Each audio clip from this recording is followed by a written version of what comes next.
본 방송에서 제공하는 투자 정보는 투자 판단에 대한 조언입니다. 방송에서 제공하는 주식의 가치, 가격 상승 및 하락에 대해서는 방송사에서 보장하지 않습니다.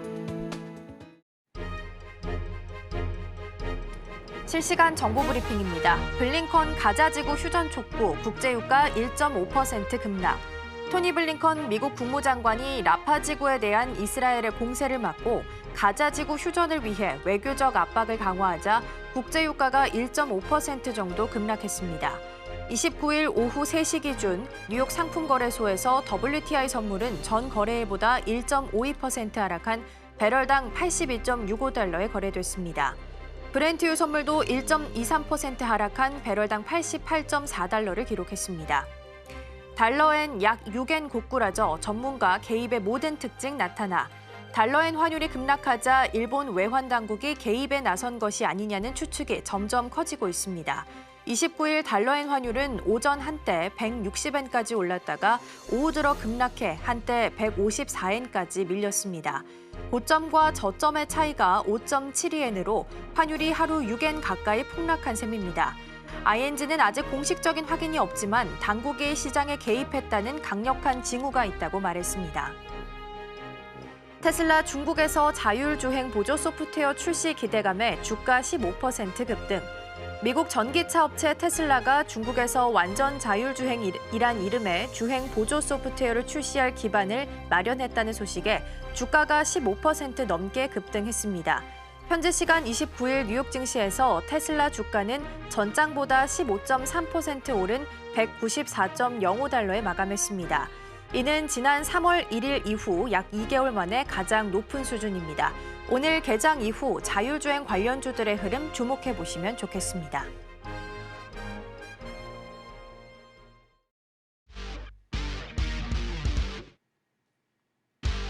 시청자 여러분 안녕하세요. 증시8 오늘의 승부주 시작합니다. 진행의 이가은입니다.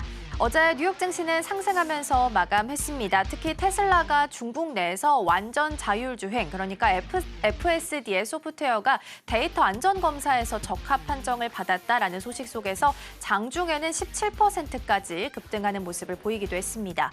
애플 같은 경우에는 실적 발표를 좀 기다리고 있는 상황 속에서 번스타인이 투자 의견을 상향 조정하는 부분이 지수 상승을 좀 견인을 했고요. 현재 챗 GPT 탑재에 대한 기대감도 모으고 있습니다. 이번 주에는 FOMC라는 굵직한 일정이 기다리고 있습니다. 어떤 발언이 나오게 될지, 또 우리 시장엔 어떤 영향을 주게 될지 저희와 함께 하시면서 대응 전략 꼼꼼하게 세워가셨으면 좋겠습니다. 자, 그럼 증시8 오늘의 승부주 힘차게 출발해 보겠습니다.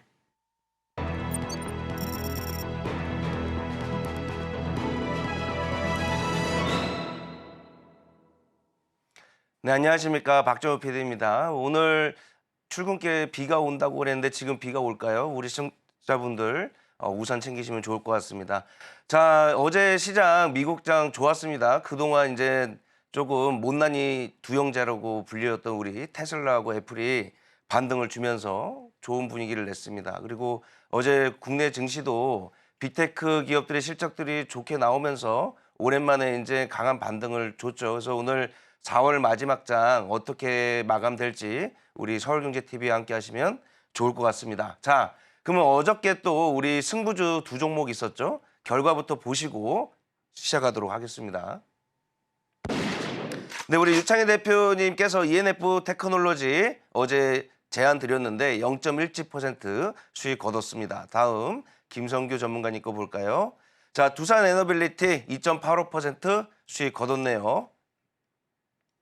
네, 지금 보시는 수익률이요. 계속 말씀드리지만 뭐 일주일 한 달 지난 거 아니고요. 매일 아침에 8시 방송에서 소개를 드리고 마감해서 이제 목표가에 대한 수익률을 공개하고 있습니다. 그래서 많은 분들 지금 시장에서 순환비가 빠르게 돌잖아요. 그래서 투자하기가 좀 어려운 시장인데 저희 오늘의 승부주 방송 보시면서 좀 좋은 정보 얻어가시면 좋을 것 같습니다. 자, 유창희 대표님부터 AS 한번 해보도록 하겠습니다.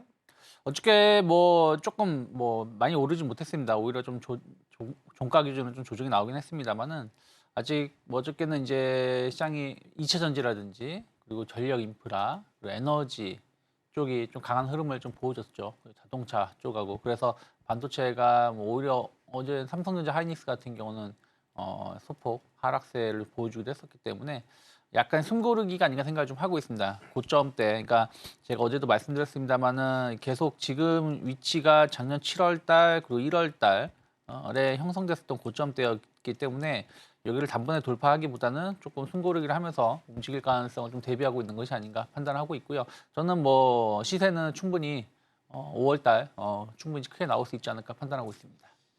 그리고 이제 저번에 제안해 주셨던 파마리서치가 네. 이제 급등을 보여줬습니다. 그래서 이 보유자분들이 계실 것 같은데 파마리서치를 어떻게 대응하면 좋을지도 조금 의견 좀 부탁드릴게요. 네, 그때 이제 뭐 약간 매각 이슈가 좀 나오면서 오히려 주가 상승이 아니라 좀 하락이 나왔습니다만은 저는 오히려 그때가 그렇게 하락이 나왔을 때 추가 매수할 수 있었던 마지막 기회가 아닌가 생각을 좀 하고 있습니다. 왜 그러냐면 그 매각 이슈 자체가 나쁜 이슈가 아니었거든요. 그러니까 대주주 물량이든 뭐든 현재 시가총액이 1조 전후에 이 기업을 2조 원대에 매입을 하겠다는 당사자가 있기 때문에 그런 뉴스가 나온 거 아니겠습니까? 진짜인지 아닌지 잘 모르겠습니다만 그렇기 때문에 그때 나온 것은 그때 하락은 좀 의외의 하락이었다 생각하고 있고 바로 V자로 회복했다는 걸 본다라면 저는 상당히 추가적인 상승 전 계속해서 기대해 볼 수 있지 않을까 판단하고 있습니다. 네, 감사합니다. 자, 그리고 우리 김성규 전문가님 어제 종목 두산 에너빌리티 죄송합니다. 종목명이 너무 어려워가지고. 자, 일단 예전에 두산중공업이었는데 제가 봤을 때는 요즘에 4월 증시가 이제 마무리 국면이 가고 있는데 제가 느꼈던 거는 그거였어요. 트렌드가 바뀌고 있다. 그래서 AI 관련돼서는 이제 작년 하반기 올해 초 반도체 부분에서 급등을 보여줬다면 이제는 이제 전력적으로 조금 눈이 이제 쏠리는 것 같습니다. 그래서 두산 에너빌리티 같은 경우에는 또 원전 관련된 수혜도 갖고 있기 때문에 김성규 전문가님께서 조금 이것을 이제 단기로 보시진 않으실 것 같은데 맞죠? 네, 네, 단기는 아닙니다. 네, 그래서 중장기 관점으로도 조금 AS를 하면 좋을 것 같습니다. 네, 우선 한번 차트 보면서 얘기를 할게요. 자, 두산 에너빌리티가 여기에서 가장 중요한 거는 여러분들이 계속 원전 이야기만 해서 원전만 알고 있는데 원래 진짜 잘하는 건 뭐냐면은 담수 발전이라 그래서 담수화 플랜트 그다음에 거기에다가 발전을 같이 하는 복합 화력이라 그럽니다.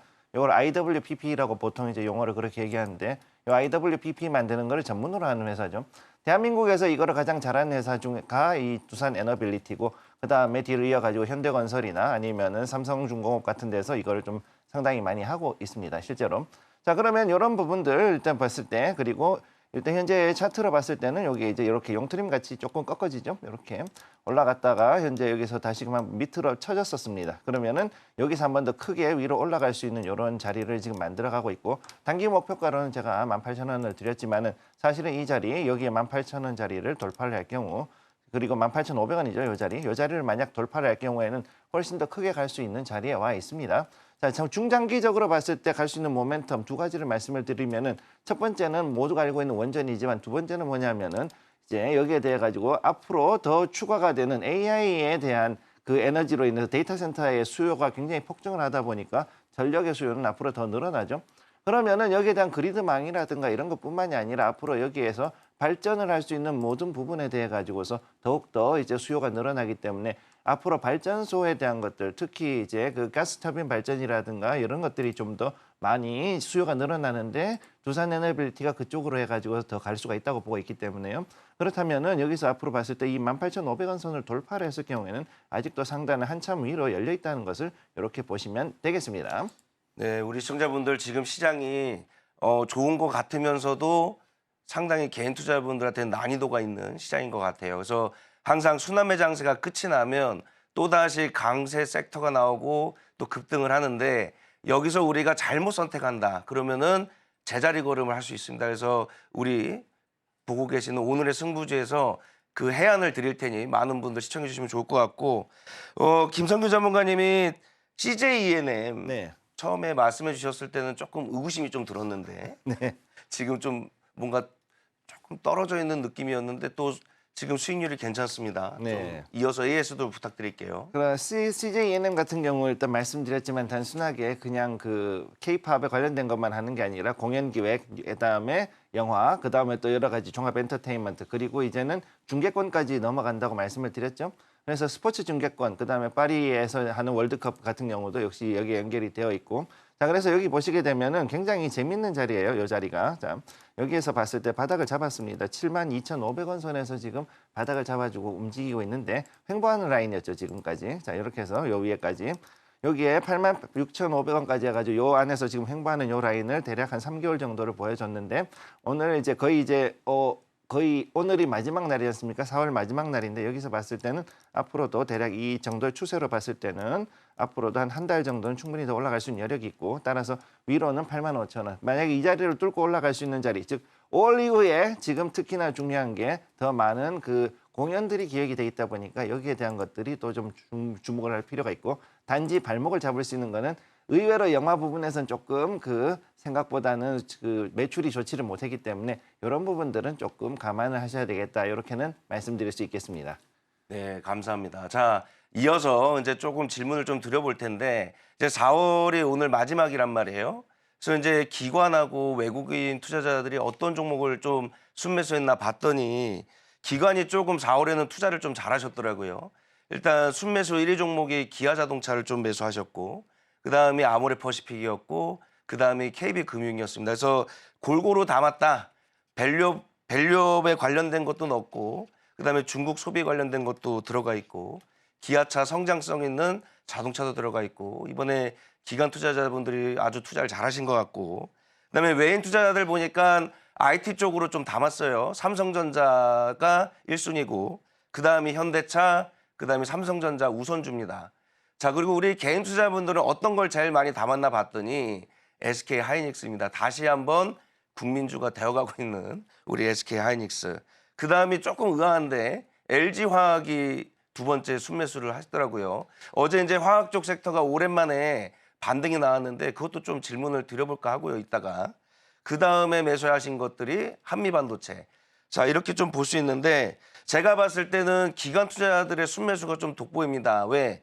지금 오랜만에 이제 우리나라 증시가 그동안에 이제 중국에 대해서 관심이 없었다가 최근에 이제 중국에 대해서 이제 눈을 돌리고 있어요. 그만큼 시장이 뭐 환율도 위험하고 모두 위험하고 하다 보니 이제 중국 경제가 조금 살아나니까 이제 중국 쪽으로 눈이 쏠리는데, 우리 유창희 대표님 파마리서치에 이어서 이제 5월 1일부터 노동절이란 말이에요. 네. 근데 우리나라는 하루를 쉬지만 중국은 5일을 쉽니다. 네. 그리고 지금 우리나라 워낙 약세기 때문에 이제 중국 관광객이 우리한테 쏠릴 수 있다라는 기대감도 있고. 네. 그럼 이제 중국 소비주들이 이제 단순히 순환매라서 급등한 게 아니라 조금 장기로 끌고 가도 될지, 중국을 믿어도 될지 좀 궁금합니다. 근데 저는 중국 경기가 올해 좀 의미 있는 상승이 좀 이어질 것 같아요. 지금 엄청난 부양을 쏟아내고 있거든요. 그런 것들이 물론 이제 전 제조업이 그 수혜를 입을 수 있을지는 좀 잘 모르겠습니다. 왜냐면 워낙에 지금은 이제 미중 관계가 안 좋다 보니까 미국 쪽에 집중하고 있는 부분들이 좀 있다라는 것을 감안한다라면 제조업이 중국 경기 회복에 좀 반사익을 누릴 수 있는 기업은 그렇게 많지는 않을 수 있다, 예전보다 생각을 좀 하고 있고요. 하지만 소비주 관련해서는 말씀하신 것처럼 중국은 이번 노동절에서 일주일 정도 휴가 기간을 갖고요. 뭐 중국뿐이 아니라 일본 같은 경우는 5월 한 달이 거의 뭐 5월 한 중순까지가 계속 거의 연휴가 쭉 이어집니다. 그래서 그런 것을 감안한다라면 우리나라 현재 관광객 1위 입국 국가가 일본이고요. 그다음에 중국은 그때 제가 자료 보내드렸던 것처럼 한 4위 국가 정도 됩니다. 그렇기 때문에 이 두 개 국가가 5월 한 중순까지가 연휴 기간이 있다는 걸 감안한다라면 충분히 소비주들 주목해볼 만하다 생각하고 있고요. 그리고 이제 그때는 제가 이제 중국 소비주 미리 말씀드릴 때 카지노 관련해서는 말씀을 좀 안 드렸었는데, 최근에 이제 일본인들도 카지노 상당히 좋아하거든요. 그래서 그런 것을 감안한다라면 뭐 파라다이스라든지 GKL 같은 경우 주가가 이제 4월 달에 좀 올라왔다가 한 2주 정도 좀 정체기에 놓여 있는데, 이번에 이제 환율 원화 약세 수혜이기도 하고요. 또 중국, 일본 카지노 좋아하시는 외국 관광객의 유입이 많이 된다는 것은 조금 4월 달, 5월 달, 그러니까 5월 달이죠. 5월 달 좀 매출에 대한 어떤 기대감들 주가에 좀 일부 반영될 수도 있지 않을까 판단하고 있습니다. 네, 감사합니다. 우리 김성규 전문가님한테도 질문 드릴 텐데 중국 소비주 질문 안 드릴 거고요. 자, 어제 또 우리나라 시장에서 또 반도체 관련돼서 좀 중소형주들이 조금 돋보였는데 그 중에서도 유리기판 관련주들이 조금 올랐습니다. 네. 그 유리기판에서 이제 많은 종목들이 좀 새롭게 쏟아지고 있는데 좀 압축해 주실 수 있나요? 지금 현재 봤을 때 모든 분들이 그냥 보통 하는 필옵틱스나 아니면 YC캠이라든가 아니면 이런 쪽으로 캠트로닉스 뭐 이런 쪽으로만 많이 보셨잖아요. 네. 그럼 그런 쪽으로 해가지고 갔을 때 얘네들이 왜 그걸 갔는지를 잘 지켜봐야 되는 거죠. 자, 그럼 유리기판이란 게 뭐냐면 기본적으로 인터포저라 그래가지고서 이제는 너무나 많은 그 발열을 잡기 위해서예요. 근본적인 원인은 무엇이냐? 바로 이 반도체가 원체 열이 많이 나는 거다 보니까 지금 현재 굉장히 초미세 공정으로 만들었고 그다음에 그로 인해 가지고서 엄청 이게 그야말로 헤어드라이기인지 아니면은 정말로 기판 컴퓨터 기판인지 구분이 안 갈 정도로 엄청나게 많은 발열이 지금 생기고 있습니다. 그러다 보니까 이거를 잡기 위해 가지고서 하는 기술 중에 하나가 바로 이 기판하고 반도체 사이에다가 뭔가 다른 물질을 집어넣고 이를 통해 가지고서 열을 좀 더 쉽게 뽑아내기 위한 즉 발열을 하기 위한 걸 하고 있는데 지금 유리기판이라는 것이 장점이 뭐냐면 쉽게 달궈지지를 않는다는 거지만 또 다른 문제가 어떤 게 있냐면요. 또 잘 안 식는다는 게 문제예요. 한번 달궈졌다 하면은. 그러니까 이 부분을 어떻게 해결하느냐가 사실은 또 중요한 것이죠. 그러니까 이 유리기판이라는 것이 가장 핵심은 뭐냐면 중간에 즉 반도체하고 그다음에 기판 사이에 들어가는 이 물질이 과연 얼마나 원활하게 잘 들어가면서 그다음에 부러지지 않으면서 생각보다는 그래도 부러지지 않고 상당한 유연성이 있기 때문에 여기에 대해서도 지금 주목을 하고 있어서 만들고 있는데 이 부분을 어떻게 이제 잘 해결할 것이냐. 즉 결국은 앞으로는 열에 대해 반도체 부분이 열을 줄이는 거, 그 다음에 전기를 적게 먹는 저전력 반도체 이 두 가지 쪽으로 해가지고 결국은 트렌드가 옮겨갈 거라고 보는 거죠. 그러면 그쪽으로 가지고 봤을 때는 결국은 앞으로 봤을 때 이 나와 있는 여러 가지들 중에서도 이제 개인적으로는 이제 HB 테크놀로지 생각보다 나쁘지 않다고 보고 있거든요. 요거 한번 잠깐 볼게요. 자, HB 테크놀로지 같은 경우 현재 자리에 보면은 올라왔다가 지금 자리를 좀 잡아주고 있습니다만 나쁘지 않은 움직임 보여주고 있고 자 여기서부터 해가지고서 자 3,300원 내에서 3,000 거의 4,000원 요 사이에서 지금 현재 한 달 정도로 횡보하는 모습 보여줬습니다. 자 그럼 여기 안에서 과연 이제 위로 치고 올라갈 수 있는 여지는 뭐가 있을까를 이제 조금 봐야 되는데 자 여기서 우리가 가지고 있는 거 유리에 대해서 정확하게 가공을 할 수 있는가 그다음 여기에 대해 가지고서 얼마나 굉장히 얇은 이 유리 기판을 만들어서 이것이 깨지지 않고 혹은 휘어지지 않는 상태에서 유지를 하는가 이 두 가지가 관건인데 HB 테크놀로지는 앞으로 여기에 대해서 조금 더 나은 그런 그 기술을 보여줄 가능성이 있기 때문에 현재 자리에서도 이 고점이라고 보고 있지만 앞으로 더 올라갈 수 있는 여지는 충분히 있다. 이렇게 보시면 되고 또 다른 거 하나는 저는 개인적으로 보는 겁니다. 이거는 절대 추천이 아니라 삼성전기 한번 볼게요. 자, 삼성전기 한번 볼게요. 요거도 괜찮은 종목이 될 거라고 저는 보고 있어요. 자, 현재 이 자리 보시게 되면은 의외로 좀 크게 해가지고서 상당히 지금 그 평행을 여기에서 횡보 라인을 만들고 있는데 13만 1,700원에서 16만 원대 사이에서 움직이고 있고 현재 여기 중간 자리 14만 5천 원 자리에서 한 번 더 위로 치고 올라가려는 움직임 보여주고 있습니다. 굉장히 좀 다루기 힘들고 좀 시총이 크고 그렇기 때문에 쉽지 않았지만 예전에 삼성 코닝을 비롯해 가지고서 상당히 많은 그 유리 관련된 것, 브라운관 관련된 기술들을 가지고 있었고 여기에 대해 가지고 앞으로 좀 더 올라갈 수 있는 그런 여지가 좀 있겠다. 저는 이렇게 좀 보고 있습니다. 네, 시장 이슈 살펴봤고요. 승부주 AS 여기서 마무리해보도록 하겠습니다. 자, 그럼 오늘 장에서 주목해야 되는 이슈는 어떤 이슈들이 있을지 우리 전문가님들이 뽑아준 이슈 함께 화면을 통해서 확인해 보겠습니다. 네, 먼저 우리 유창희 대표님 실적, 성장성, 저평가 이렇게 3박자 갖춘 자동차 준비해 주셨고요. 우리 김성규 전문가님은 엔화 가치 34년 만에 최저 수혜주를 찾아라라는 주제 준비해 주셨습니다. 네, 먼저 우리 유창희 대표님과 함께 첫 번째 주제 확인해 보겠습니다. 실적, 성장성, 저평가 이렇게 3박자 갖춘 자동차라는 주제인데요. 자동차, 현대차, 기아 그리고 실적 너무 잘 나왔잖아요. 네. 그래서 앞으로를 조금 더 기대해봐도 되는 부분일까요? 네, 저는 충분히 계속해서 현대기아의 실적은 더 좋아질 가능성이 높다라고 평가를 좀 하고 있습니다. 왜 그러냐면 이제 재작년, 작년 초 같은 경우는 전기차 시장이 상당히 고성장을 하면서 실적을 견인했던 부분들이 좀 있고요. 또 그것뿐이 아니라 전통 차량, 내연기관 차량의 판매도 상당히 잘 됐습니다. 뭐 우리가 차량을 주문을 하게 되면 한 1년 정도는 대기간이 있을 정도로 상당히 인기가 좀 많았었죠. 그런 것들이 계속해서 이어지고 있다 생각하고 있고 지금 현재 시장에서 주도하고 있는 차량들 예를 들어서 뭐 전기차 같은 경우는 거의 현대기아의 기술력이 세계 최고라고 보시면 될 것 같아요. 거기다가 이제 현재 이제 전기차 시장이 둔화되고 있다 보니까 하이브리드 차량 쪽으로 시장이 조금 재편되는 부분들이 좀 있는데 하이브리드 차량 기술력도 거의 뭐 도요타하고 비슷할 정도로 상당히 높은 기술을 가지고 있습니다. 그래서 차량이 상당히 좋게 평가를 받고 있습니다. 그래서 이런 것들이 앞으로 이 시장이 성장할수록 계속해서 선점할 수 있다는 부분들을 긍정적 평가를 하고 있고요. 특히 이제 전기차 시장이 둔화되면서 하이브리드 차량에 대한 어떤 관심도 높아지고 있는데 하이브리드 차량의 어떤 그 라인업을 확대를 이번에 발표를 했죠. 현대, 기아 모두 라인업을 확대한다라고 발표를 했었던 부분들 감안한다라면 어쨌든 하이브리드 차량은 제가 보기엔 그렇게 오래 가지는 않겠지만 어쨌든 이 시장이 틈새 시장으로 조금 더 이어진다라면 충분히 매출 성장 더 이어질 수 있다. 특히 같은 모델이라고 하더라도 가솔린 모델하고 하이브리드 차량 모델하고 대기 기간이 2배 이상 차이가 나고요. 가격도 하이브리드 차량이 더 비쌉니다. 그래서 그런 부분들 좀 기대해 볼 수 있지 않을까 생각하고 있고요. 또 하나가 이제 제네시스 브랜드를 상당히 성공을 좀 했습니다.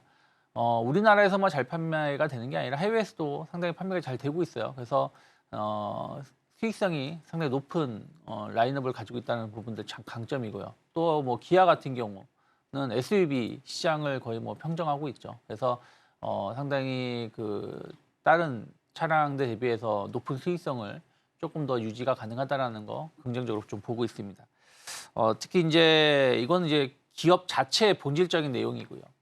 제가 지난번에도 한번 환율 관련해서 지금 고환율이 이게 고착화될 가능성이 높다. 그러면 환율 관련해서 수혜주를 좀 볼 필요가 있다고 말씀드렸었는데 이 원화 약세를 띠게 된다라면 그때도 말씀드렸습니다만은 뭐 10원이 이제 원화가 절하가 되면 현대기아 같은 경우는 영업이익이 한 2, 3천억 정도는 더 증가하는 것을 또 연구 통계가 있기 때문에 어찌되었든 지금 갑자기 환율이 1,200원대로 갈 가능성은 거의 없다라고 보고 있고 또 원화 약세가 우리나라의 문제가 아니라 전 세계 공통 상황이기 때문에 조금 이런 것들이 좀 기업들을 조금 더 그러니까 수출 제조업하는 기업들은 조금 더 수혜를 입을 수 있지 않을까 생각을 좀 하고 있습니다. 그래서 그런 것도 좀 긍정적으로 평가하고 있고요.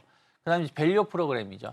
5월 2일에 이제 밸류업 프로그램 관련해서 정부 정책이 좀 발표가 될 텐데 저는 뭐 우리나라 기업들의 좀 저평가되어 있는 부분들이 상당히 해소가 될 수 있는 국면에 놓여 있다 생각을 좀 하고 있고요. 특히 뭐 현대, 기아 같은 경우는 뭐 다른 뭐 금융주도 마찬가지고요. 엄청난 실적을 보여주는에도 불구하고 주주에게 돌아가는 게 그렇게 많지가 않았어요. 이번에도 미국 증시의 흐름을 보신다라면 실적이 좋아서 주가가 올라온 것도 일부 있습니다만은 사실은 이번에 좀 보시면 지난번 메타가 그러니까 지난 분기죠. 지난 분기 실적 발표 때 메타가 폭등을 했었거든요. 15%. 근데 그때 왜 폭등했냐면은 실적보다도 최초로 배당을 한다라고 하면서 주가 급등한 거고요. 이번에도 보면은 마이크로소프트, 구글이 좋은 실적을 보여줬는데 마이크로소프트는 그날 1%밖에 안 올랐습니다. 근데 구글은 10% 이상 올라가게 된 것도 구글이 최초로 배당을 하겠다고 하면서 주가가 오른 거거든요. 한마디로 전 세계 공통사항이 올해 일본도 마찬가지고 중국, 한국, 미국도 미국은 원래 그랬고요. 이 그 밸류업 그러니까 주주 환원 정책을 어떻게 피냐에 따라서 기업의 주가가 재평가되고 있는 부분들이 좀 있기 때문에 그런 것들이 완성차 업체의 주가를 충분히 끌어올릴 수 있지 않을까 생각을 좀 하고 있고요. 그러면 제가 이제 어제도 반도체 관련돼서 말씀드렸지만 반도체 가려면은 삼성전자가 하이닉스가 버텨줘야지 반도체 갈 수 있다라고 보고 있어요. 삼성전자 하이닉스가 매일 신저가로 고꾸라지고 있는데 반도체 갈 수 있을까? 저는 그게 쉽지 않다고 생각하고 있습니다. 마찬가지입니다. 현대기아가 버텨주고 있고 현대기아가 실적이 좋게 나오고 주가가 계속 우상향을 해줘야지 자동차 부품주들이 조금이라도 더 올라갈 수 있는 룸이 생기는 거거든요. 그래서 완성차 업체에 대해서 어떤 평가가 계속해서 좋게 이루어진다라면 부품사들 충분히 기업 재평가 이어질 수 있지 않을까 생각하고 있습니다. 네, 매크로 환경으로 고환율이 고착화될 수 있다라는 부분, 그리고 저밸류 언급을 좀 해주셨는데, 저밸류 관련해서 질문 하나만 좀 드려볼게요. 물론 증권사나 뭐 은행주 관련된 이슈긴 합니다만 여전히 PF 리스크가 좀 남아있는 상황이잖아요. 만약에 이 PF 리스크로 인해서 저밸류 관련주들에 대해서 수급이 빠지거나 힘이 빠지게 되면 어쨌든 자동차주도 영향을 좀 받을 수밖에 없을 것 같은데, 이 부분 걱정 안 해도 괜찮을까요? 네, 뭐 저는 크게 걱정하지 않아도 될 것 같아요. 왜 그러냐면 말씀하신 것처럼 PF 이슈는 금융사에 대한 문제이기 때문에 이것이 다른 기업하고 연관성은 없다라고 보면 될 것 같아요. 이번에도 이제 그 신한은행이 신한금융지주가 KB금융지주 대비 영업이익 차이가 두 기업의 영업이익 차이가 많이 발생했었던 것은 결국에는 그 홍콩 ELS 이거 보상금 때문에 충당금을 많이 쌓았기 때문이거든요. 그래서 그것은 이제 그 기업들만의 이슈로 봐야 된다라고 생각하고 있고요. 또 PF 관련돼서 어떤 문제가 발생한다고 해도 정부가 적극적으로 개입할 여지가 충분히 저는 있다라고 보고 있어요. 지금까지 참 이런 말 하면 뭐하지만 일반 소상공인이 어떤 정부가 들어서더라도 일반 소상공인 망하는 거는 지켜보더라도 큰 기업이 망하는 거 지켜보지 않았거든요. 예를 들어서 코로나 때도 대한항공 어찌되었든 대한항공 살아난 거 아니겠습니까? 대한항공이 어떤 지원을 받았느냐? 물론 화물 운송으로 수익이 좋은 것도 있었지만 아시아나항공을 인수할 수 있게끔 3조 원 이상을 산업은행이 지원을 해줬습니다. 그래서 그런 부분들을 감안한다면 PF가 문제가 발생해도 중소형 건설사들은 문제가 있겠지만 대형 건설사는 큰 문제가 없을 거고 또 여기에 관련해가지고 정부 지원은 충분히 있을 수 있다 생각을 좀 하고 있습니다. 그리고 그것 자체가 문제가 된다고 하더라도 그러면 오히려 수급이라는 거는 좋은 기업에 더 쏠릴 수밖에 없는 거거든요. 그러면은 PF랑 연관성이 없는 뭐 자동차라든지 반도체라든지 이런 쪽에 대한 어떤 수급 쏠림은 오히려 주가를 더 상승으로 가속화할 수도 있지 않을까 판단하고 있습니다.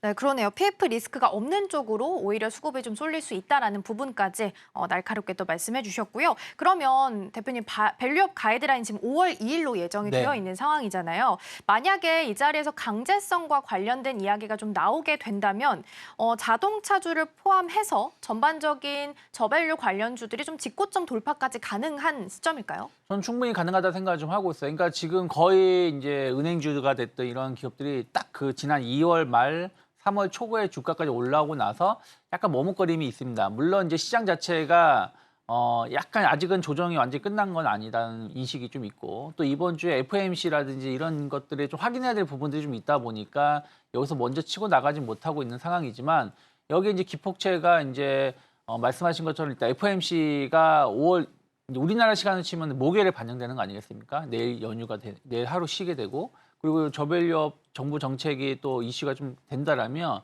뭐 1단, 2단, 3단 콤보로 충분히 증시에는 긍정적인 기여를 해줄 수 있지 않을까 판단하고 있습니다.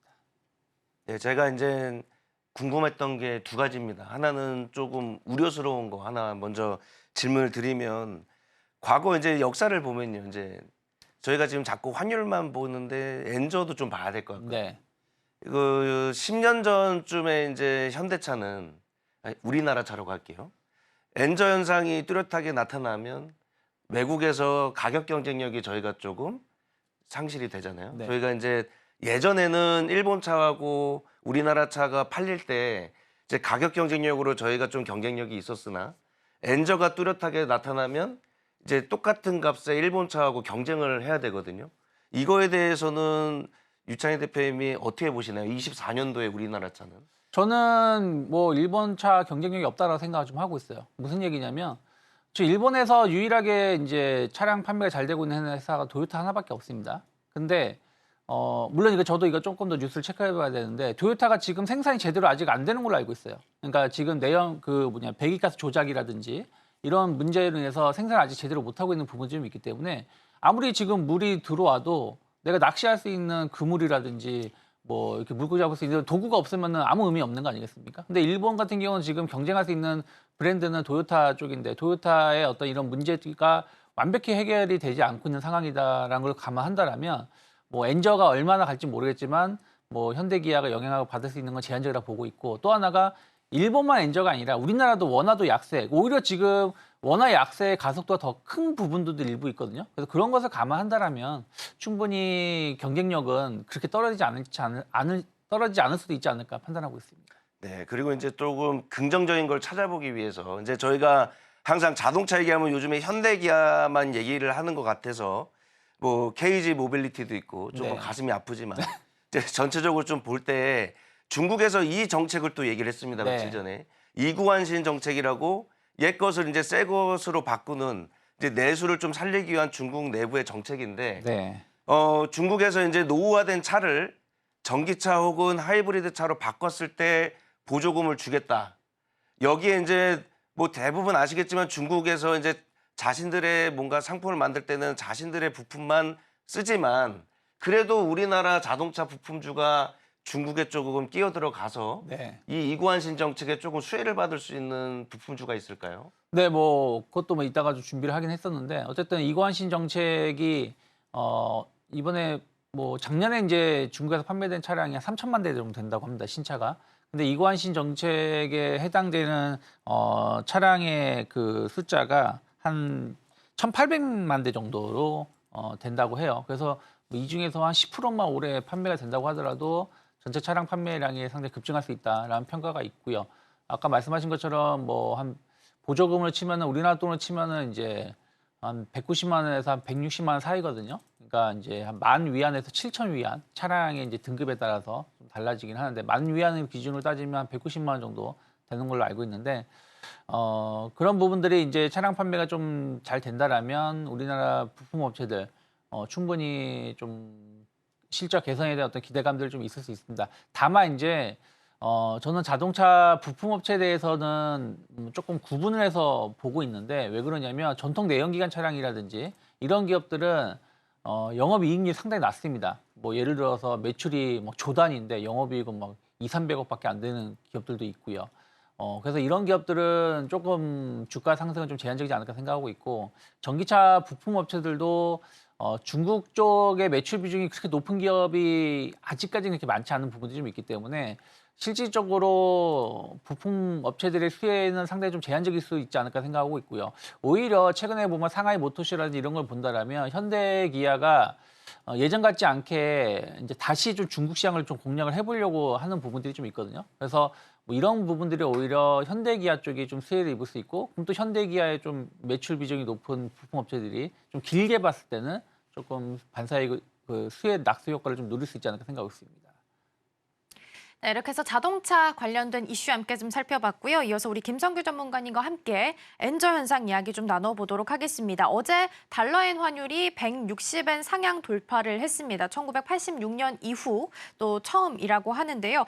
일단은 구두 개입 정황이 좀 발견이 되긴 했습니다. 그러면서 일단은 좀 안정적으로 좀 떨어지는 모습이 보였는데 관련해서 수출주를 오히려 찾아봐야 된다라는 내용이네요. 네, 사실 중요한 거는 뭐냐면은요. 지금 우리가 생각보다 일본에서 사들이는 부품이나 장비들이 꽤 많고, 그다음 또 소재들도 꽤 많이 있기 때문에 오히려 이런 것들이 우리한테는 또 나쁘지 않은 그런 그 재료가 될 수도 있다라는 거를 여러분들께 말씀드리고 싶고요.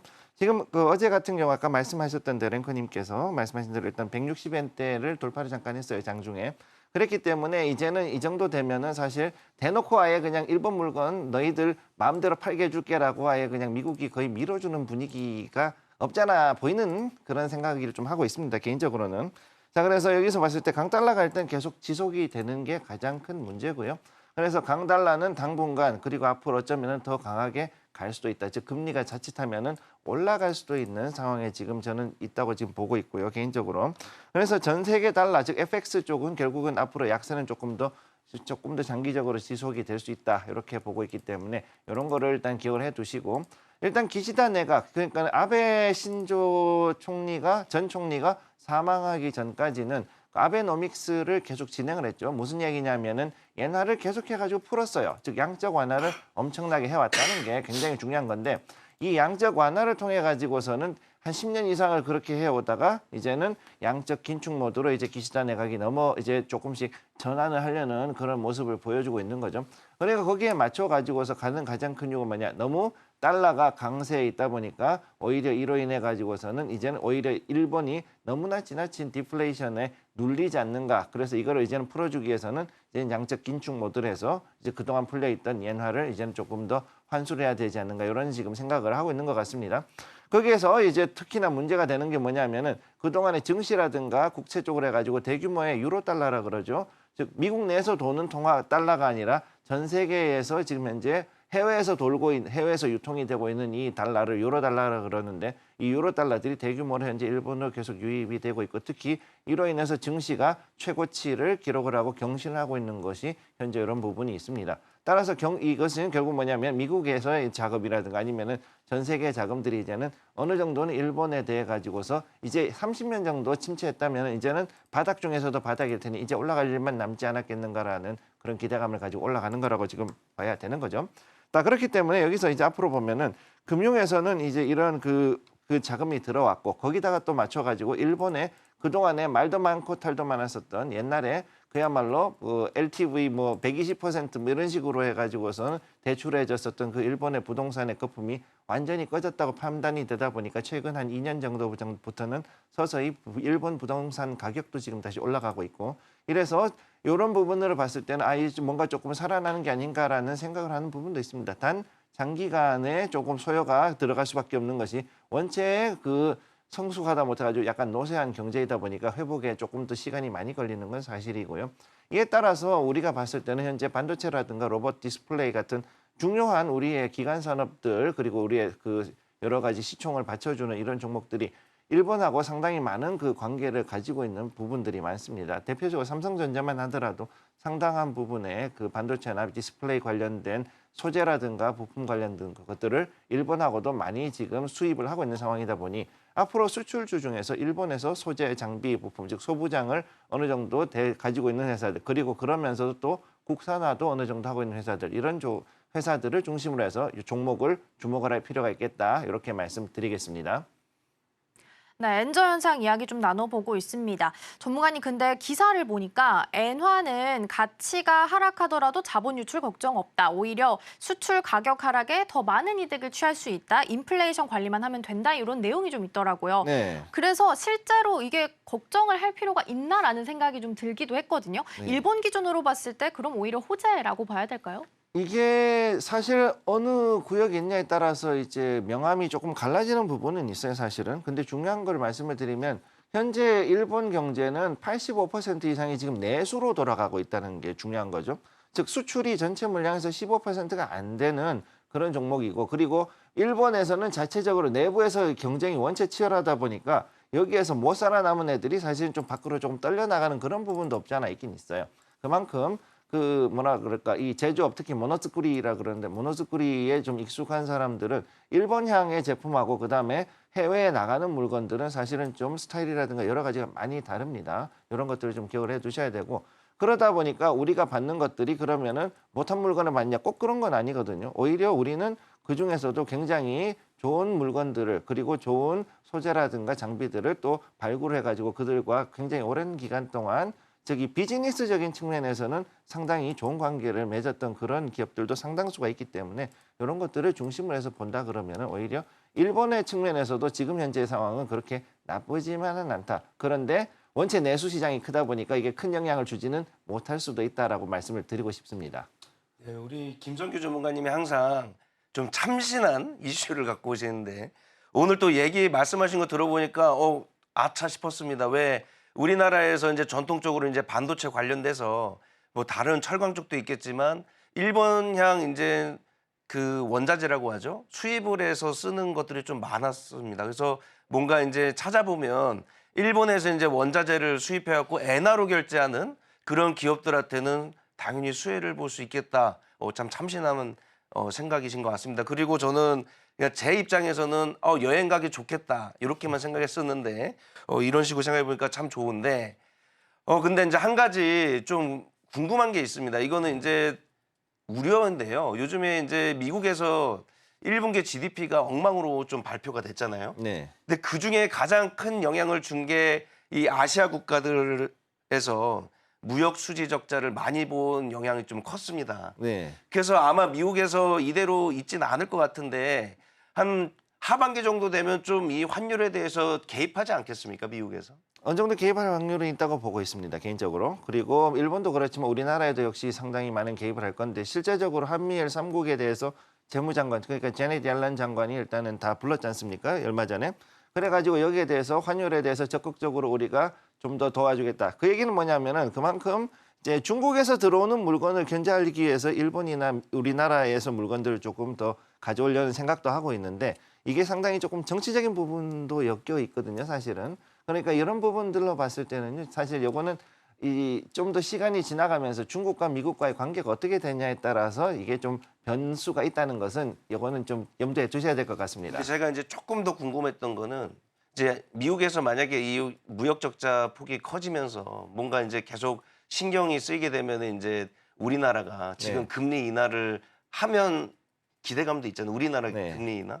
그럼 우리나라는 이제 미국 눈치도 보다가 일본에서 저렇게 되면서 더더욱이나 금리 인하를 못하는 상황이 벌어지지 않을까. 제가 볼 때 그럴 확률은 좀 낮다고 보고 있고요. 왜냐하면은 의외로 우리가 생각하는 것보다는 우리나라 경제 체력이 전 세계적으로 굉장히 좋은 편입니다. 네. 우리 그렇게 많이 국채를 발행했는데도 불구하고 여전히 아직까지는 그동안 해가지고서는 그 좋은 그 경제 구조를 가지고 있어요. 생각보다. 즉 재정에서 있어서는 오히려 그야말로 그야말로 아담한티온급이라고 저는 감히 말씀드리고 싶은데 이게 97년대 우리가 IMF를 겪고 난 다음에 한 30년 동안 거의 30년 다 돼가죠. 27년 정도를 엄청나게 그 쥐어짜면서 그렇게 해가지고서 경제를 단단하게 다져놨기 때문에 이 정도 그동안 2008년도에 금융위기도 큰 무리 없이 넘어간 상황에서는 충분히 우리가 여기에 대해서는 대응할 수 있는 여력이 있다고 보고 있습니다. 네, 엔저와 관련된 이슈까지 함께 나눠봤고요. 그렇다면 오늘 시장 안에서 승부를 볼 승부주들 함께 만나러 확인하러 가보시죠.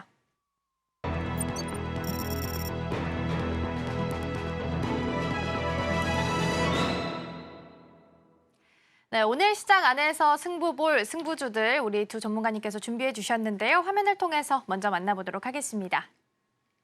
네, 먼저 우리 유창희 대표님은 HL 만도, 우리 김성규 전문가님은 삼익 THK 준비해 주셨습니다.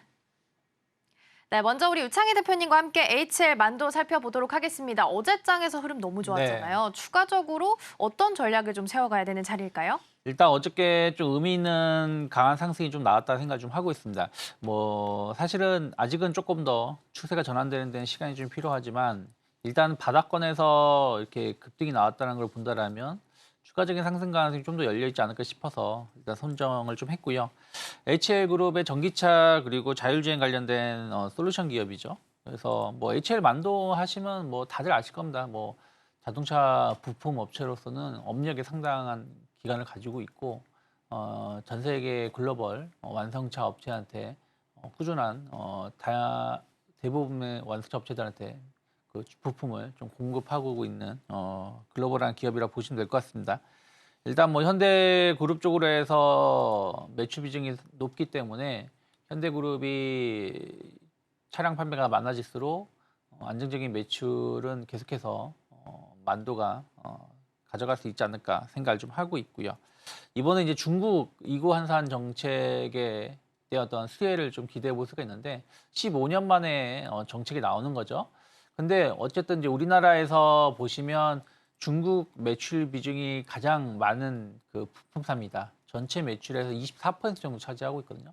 제가 지난번에 타이어 관련해서 금호 타이어 한번 이제 추천을 해드렸었는데 금호 타이어도 중국에 공장이 있고 중국의 그 매출을 늘리기 위해서 과거에 노력을 상당히 했었던 기업입니다. 그래서 일단은 이러한 정책이 발표가 된다라면 차량 판매가 신차가 많아질 수가 있고 그런 부분들이 HL 만도의 추가적인 매출 개선을 좀 기대해 볼 수 있지 않을까 생각을 좀 하고 있습니다.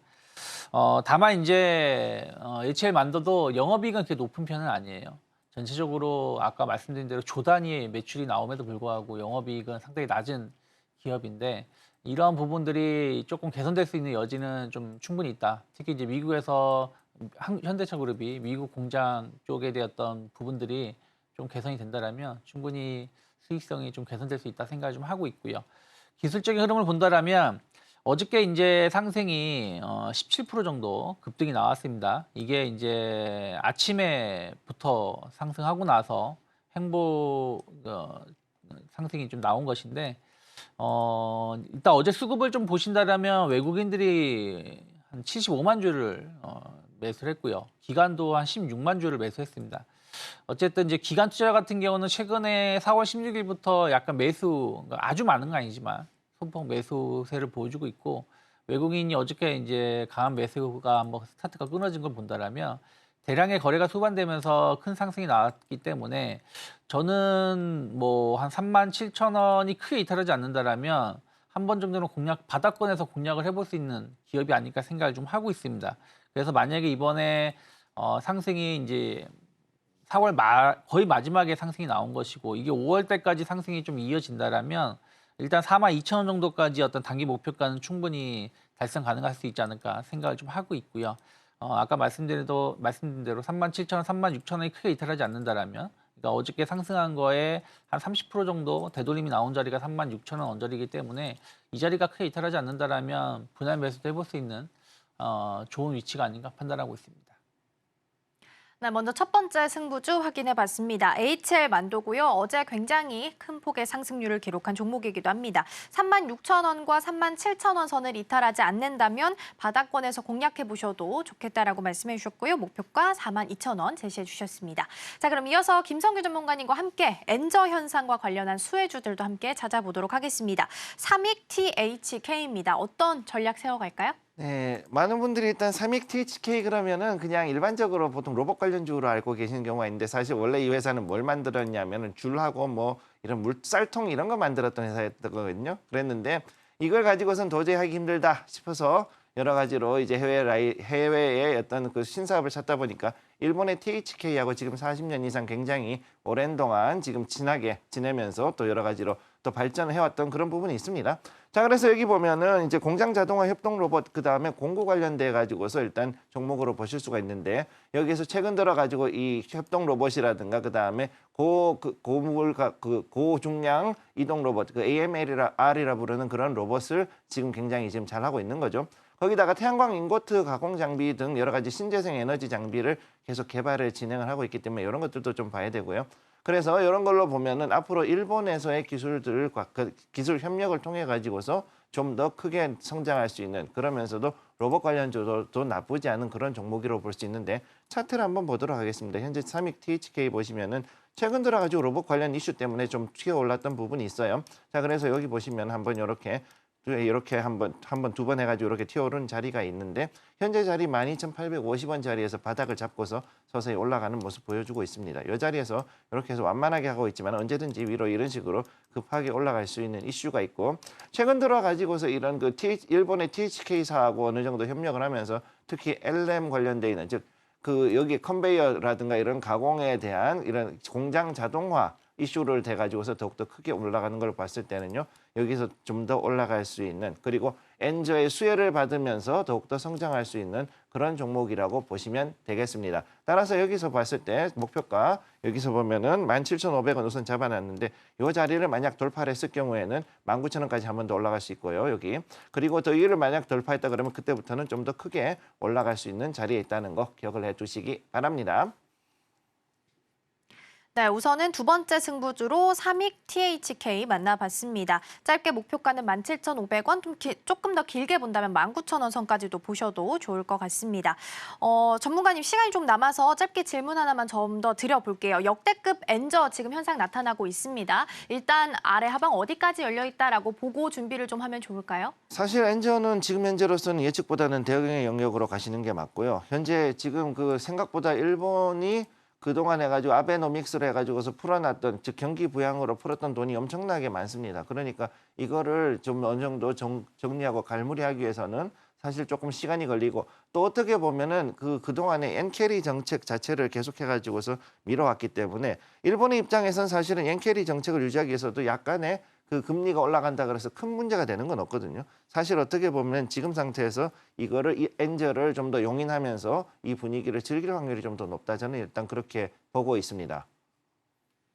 네, 우선은 대응의 영역이다라는 말씀도 해주셨습니다. 오늘 승부주 두 가지 HL 만도 그리고 삼익 THK 꼽아주셨습니다. 먼저 HL 만도 같은 경우에는 36,000원에서 37,000원 선 이탈하지 않는지 그 부분 좀 보셔야 될 것 같고요.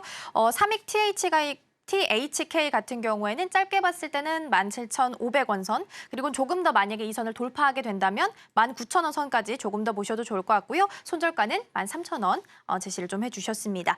자, 그리고 오늘장, 내일장 2부에서 오늘 하루 동안 어느 정도의 수익률을 기록했는지 확인하실 수 있으니까요. 이 부분까지 챙겨가시면 좋겠습니다. 저희는 마무리하기 전에 오늘 방송의 핵심 내용 다시 한번 화면으로 정리해 보겠습니다. 네, 오늘 유창희 대표님과 함께 실적, 성장성, 저평가 다 갖추고 있는 자동차주 살펴봤고요. 김성규 전문가님과 함께 사상 최저 엔화를 보이는 만큼 수출주들 함께 주목해봤습니다. 오늘의 승부주로는 HL만도 그리고 삼익 THK 꼽아주셨습니다. 네, 저희가 방송 중에 제공해드린 정보는요. 투자 판단을 위한 조언일 뿐 해당 종목의 가치와 수익률은 보장하지 않습니다. 저희는 잠시 후 증시 구로 돌아오겠습니다. 시청해주신 여러분 고맙습니다.